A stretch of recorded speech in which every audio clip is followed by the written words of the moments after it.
हाँ, तो आप आ गई? हाँ बिल्कुल। माफ कीजिएगा, इस वक्त इस कंपनी में इससे अच्छा कुछ मिल नहीं सका। अरे नहीं, ये अच्छे हैं, कंफर्टेबल है। तो फिर आइए।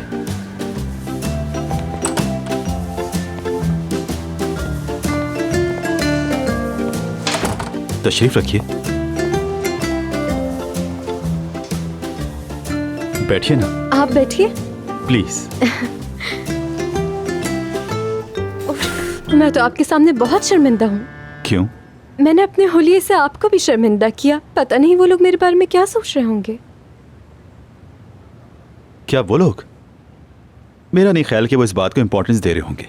ये बात हम दोनों के बीच रहे क्योंकि वो हर बात को सीरियस लेते हैं। मुझे भी ऐसा लगा। मैंने नोट किया कैसे वो मुझे देखकर सारे के सारे स्टैचू की तरह बन गए थे, जैसे किसी हॉरर मूवी में ज़ॉम्बीज वगैरह होते हैं। मुझे तो लगा जैसे अब वो कभी हिलेंगे ही नहीं। क्या ये लोग हर वक्त ऐसे रहते होंगे? अपने घर में क्या करते होंगे ये? मैं नहीं जानता। अगर ये मेरे घर होते तो मैं अपने आप को कमरे में लॉक कर लेती और कभी वहां से ना निकलती।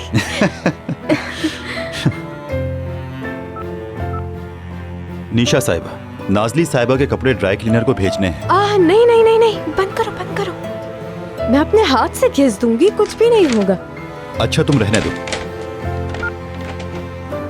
घिसने का क्या मतलब? मतलब एक के ऊपर एक रख के रगड़ो तो सारे दाग अच्छे से निकल जाते हैं। क्या वॉशिंग मशीन में डालना ज्यादा आसान नहीं? है ही नहीं। यानी इंशाल्लाह करीब होगी हमारे पास।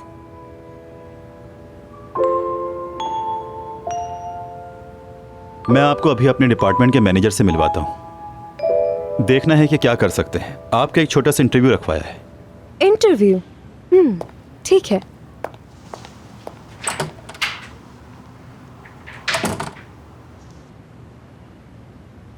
देखूं तो इसमें क्या रखा है।